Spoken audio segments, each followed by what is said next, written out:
बहुत समय पहले एक छोटा सा गांव था जिसका नाम सूर्यपुर था। यह गांव अपनी हरियाली, शांतिपूर्ण जीवन और ईमानदार लोगों के लिए प्रसिद्ध था। गांव के लोग सुख शांति से रहते थे, लेकिन एक दिन उनकी जिंदगी में एक ऐसा बदलाव आया जिसने सब कुछ बदल कर रख दिया। एक दिन गांव के पास जंगल से एक तेजस्वी साधु का आगमन हुआ। उसकी लंबी जटा, माथे पर चमकता हुआ चंदन और तेजस्वी आंखें देखकर गांव वाले उसकी ओर आकर्षित हो गए। साधु गांव में ठहरा और सभी ने उसका आदर सत्कार किया। उसने गांव वालों को आशीर्वाद दिए, लेकिन साथ ही चेतावनी भी दी, सावधान रहो, कोई अनहोनी होने वाली है। अगर तुमने प्रकृति का अपमान किया तो विनाश निश्चित है। गांव वालों ने साधु की बात को गंभीरता से लिया, लेकिन कुछ समय बाद वे उसे भूल गए। गांव के मुखिया के बेटे ने एक दिन अपनी वीरता साबित करने के लिए जंगल में जाकर वहां के पुराने वटवृक्ष को काटने का निश्चय किया। उस वटवृक्ष के नीचे साधु ध्यान किया करते थे। जैसे ही उसने पेड़ काटा, जंगल में एक अजीब सी आवाज गूंजी और हवा थम गई। उसी क्षण साधु प्रकट हुआ और गुस्से में मुखिया के बेटे को श्राप दिया, जिस तरह तुमने इस वृक्ष को मारा है, उसी तरह इस गांव पर संकट छाएगा। 1 वर्ष के भीतर गांव का हर व्यक्ति अजीब सी मुसीबतों में घिर जाएगा। केवल वही बच सकता है जो अपने भीतर का सत्य समझे और उसे उजागर करे। साधु यह कहकर जंगल में गायब हो गया। साधु के जाने के बाद गांव में अजीब घटनाएं शुरू हो गईं। लोगों के घरों में आग लगने लगी, फसलें सूख गईं और गांव के बच्चे बीमार पड़ने लगे। ऐसा लगता था जैसे गांव पर कोई अभिशाप छा गया हो।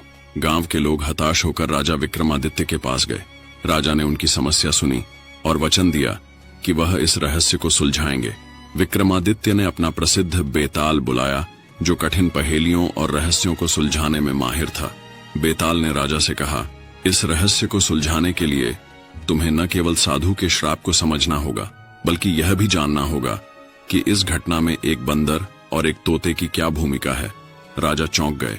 बंदर और तोता, इनका इस श्राप से क्या संबंध? राजा ने पूछा।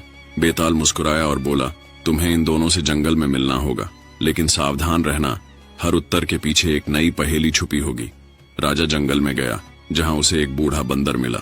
वह बहुत चालाक लग रहा था। राजा ने उससे पूछा, बंदर, इस श्राप का सत्य क्या है? बंदर ने गहरी सांस ली और कहा, इस श्राप को तोड़ने का उत्तर तोता जानता है, लेकिन उससे पहले मुझे एक प्रश्न का उत्तर दो। अगर उत्तर सही हुआ तो मैं तुम्हें आगे का रास्ता बताऊंगा। राजा तैयार हो गया। बंदर ने पूछा, अगर किसी को सत्य बोलने के लिए बाध्य किया जाए तो क्या वह सच में सत्य बोलेगा या फिर केवल डर के कारण झूठ बोलेगा? राजा ने सोचा और मुस्कुराते हुए उत्तर दिया, सत्य वही बोल सकता है जो अपने भीतर के भय को मिटा चुका हो। अगर कोई भयभीत है तो सत्य भी उसके लिए झूठ बन जाता है।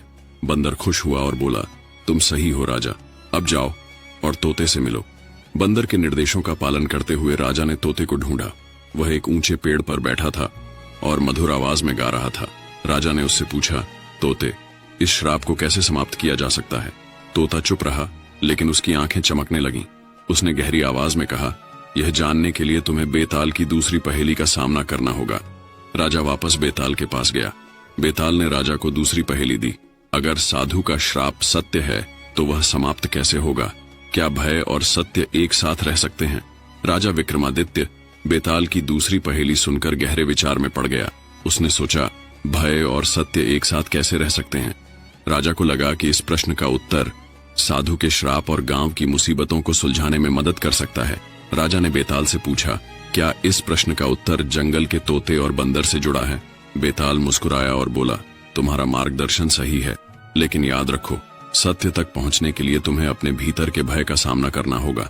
राजा ने जंगल में वापस जाने का निश्चय किया। उसने तोते और बंदर को एक साथ बुलाया और उनसे श्राप के समाधान के बारे में पूछा। दोनों ने कहा, सत्य केवल वही जान सकता है जो अपने भीतर के अहंकार को त्याग दे। श्राप का समाधान साधु द्वारा दिए गए संकेतों में छिपा है। राजा ने